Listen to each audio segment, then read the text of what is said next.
ADB 160 cover for front switch. Dito yan mga tol. Pakita ko na lang paano install yan.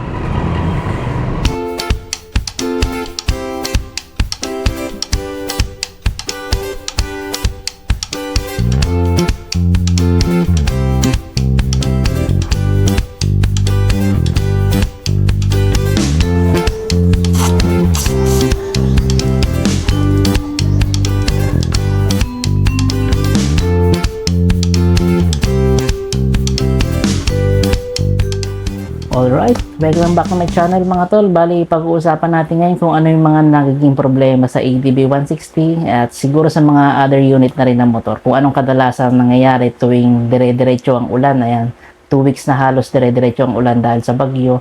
Tapos kung araw-araw mo ginagamit yung motor mo, natural, lagi siyang basa. Ayun, unang-una napansin ko sa ADB 160 yung mismong switch niya sa horn. Pag pinindot ko siyang ganon, hindi na siya bumabalik. Nakaraang araw lang to. Nung bumusina ako, nagulat ako, hindi na siya bumalik ulit. Tapos nagtutuloy-tuloy yung busina minsan, yun yung pinaka-worst doon. Kaya parang nakakailang sa ibang kapwa natin motorista dahil kala nila sila yung binubusinahan na matagal yan. Yung pagbusina ko, hindi siya bumabalik, inaangat ko pa ng kamay. Ito muna pinang-spray ko para matanggal yung mga sticky mechanisms niya. Ito yung kadalasang ginagamit natin pangtanggal ng mga rusted parts sa mga motor, panagtatanggal tayo ng mga bolts, mga may kalawang, ganon. Then, after nun, in-observe ko, okay na siya, bumalik na siya ulit. Tapos nung umulan na naman ng tuloy-tuloy, napansin ko, bumabalik siya. Bali, yun pala yung mismong issue niya dahil pagkat babad sa ulan yung motor mo. Araw-araw kasi ginagamit, pumasok, trabaho, bahay, ganyan. Bali, yun yung mga unang-una napansin ko. At yung pangalawang napansin ko mga tol, naging issue rito sa ADB 160, yung front switch natin, yung sa panel, yung left, right, tapos yung up and down. Bali, marami nag-post dito sa group natin sa ADB 160 na hindi na nagpa-function, hindi na gumagana, sira na daw. Ganon. Bali, iba nagsasuggest naman sila na i-spray nyo na itong WD-40. Bali, okay talaga siya pagka in-apply nyo. Kasi ang mismo naging cost nun mga tol minsan dahil sa biyahe natin nung mainit pa, alikabok, tapos biglang uulan. Yung mismong mga contact natin, kunyari, ito, explain ko sa inyo. Yung tanso rito sa ibabaw, at itong tanso sa ilalim. Pag nag-contact na ganyan, may mga dumi yung mga nasa gitna niya, sa ano niya yan. Hindi siya nagko-contact, kaya hindi nagpo-function. Bali, ang mismong kailangan natin tanggalin, yung mismong malikabok, kaya gamitin natin siya ng WD-40, yung mga nanood doon na mga nag-uumido dahil sa contact niya, yun yung hindi nagpo-function yung ano niya, yun yung mismong issue. At yun, pag natanggalan natin yung mismong mga dumi mismo sa mga contact niya, gagana na uli siya. Yung iba nagsasabi after ng ulan, yun, natuyo na uli, gumagana na uli.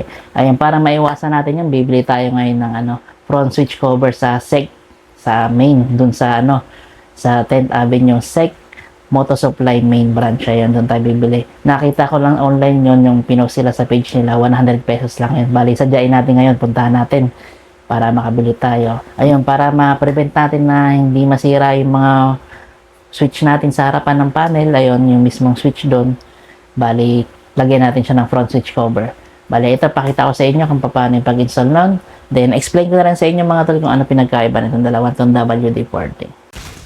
Alright mga tol, bali nakikita nyo yan, ayun yung dalawang klase ng WD-40. Ito, kadalasan natin ginagamit to sa, ayan, pagka may mga binabaklas tayong bolts na hindi matanggal, mas nakakatulong siya para matanggal yung mga kalawang, yung mga nanikit sa bolt para yun, mabilis siya matanggal. Pwede rin siya sa mga pantanggal ng kalawang. Yan, nakaka-remove din talaga siya.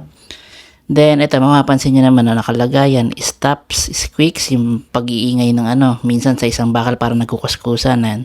Drives out moisture, cleans and protects. Ayan. Itong loosens rusted parts, ayan yung sinasabi ko sa inyo na kapag may nangalawang na bolts or mga nuts, ayan yun. Effective talaga ito mga tol.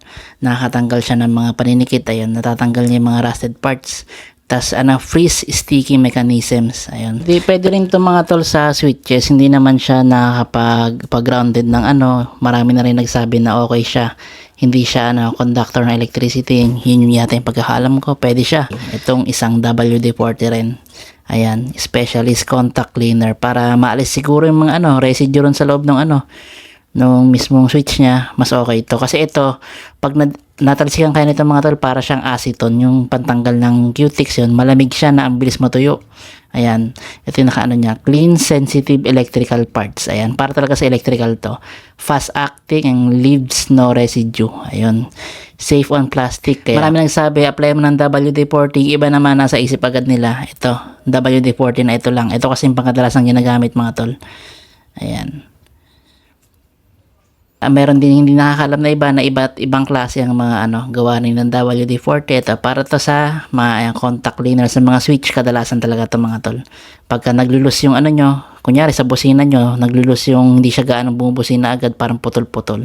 Apply nyo ng ganito para malinis. Bali bumili na lang kayo nito siguro sa mga sa mga auto shop. Ayun, yung mga mahirap kasi pag sa ibang mga shop na hindi nyo kilala ganun, baka peke mabigay niya. Mas maganda yung legit na mismong WD-40. Ayan ang pagkakaiba niyan mga tol. Alright mga tol, bali nakabili na tayo dito sa SEC Moto Supply sa main branch. Ayan, kung nakikita niya. Ito yung para dito sa switch na to. Ayan, 100 pesos lang. Ayan, ADB 160 cover for front switch. Dito yan mga tol. Pakita ko na lang paano install yan.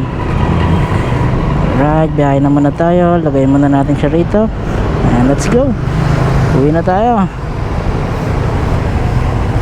Murang-mura lang mga tol yung switch dyan sa SEC. Ayan, kung magtitingin kasi kayo sa sa Shopee yan, may mga ibang design din pero around 150 yan. 150, 130 ganyan. Sayang din yung 30 pesos. Ayan. Andito rin kasi ako sa sa SEC. Hinihintay ko na rin magbukas. Bali nagbubukas yung SEC mga tol. Na siya? Mga 9 AM sakto nagbukas sila. Ito na nga tayo. Bali yun, murang-mura lang yung takip dito. 100 pesos lang sakto. Ayan, makakaiwas na tayo sa sa basa ng ulan. Tapos yung iba kasi maraming hindi gumagana yung switch nila rito dahil nababasa na ulan. Tag-ulan kasi ngayon mga tol. Bali effective talaga to, essential upgrade to. Okay din siya kahit tag-init, walang magiging problema dyan mga tol. Alright, let's go, biyahe na tayo.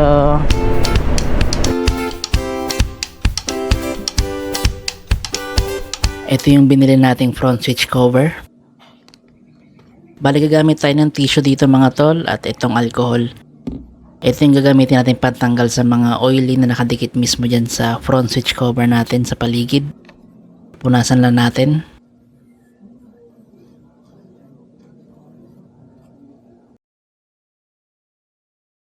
Then gagamit tayo ng brush para matanggal yung mga natirang alikabok para ma-sure na malinis.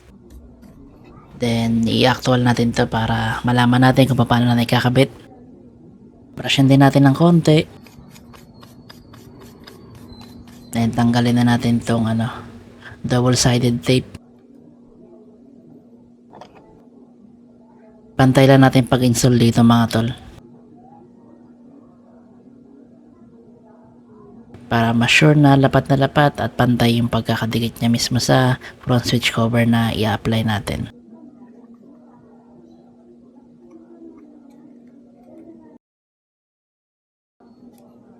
At ito, tanggalin na natin yung tape. Sa pagkakabit ng mga tol, bali, wag nyo muna agad idikit.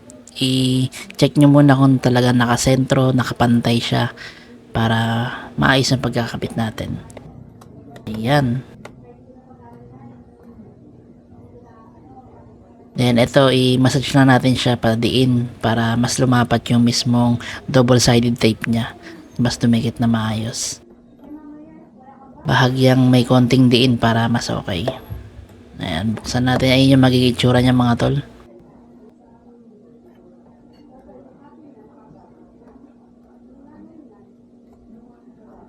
Diin na natin yung paligid para mas lumapat ng maayos yung double-sided tape.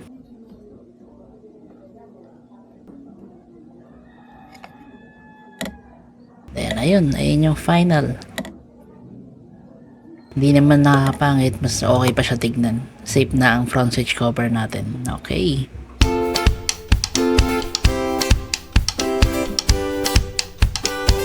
Ito mga tol, makikita nyo yung ganit nito. Yung nakaraang maulan. hindi na bumabalik pag pinipindot. Ayun, pakinggan niya yung mismong ganit niya.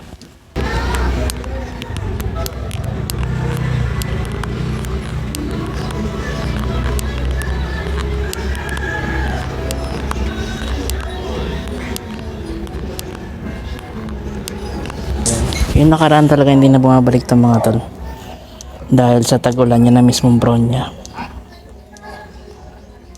Sprayan natin siya ng WD-40. Ayan. Or contact cleaner fast drying.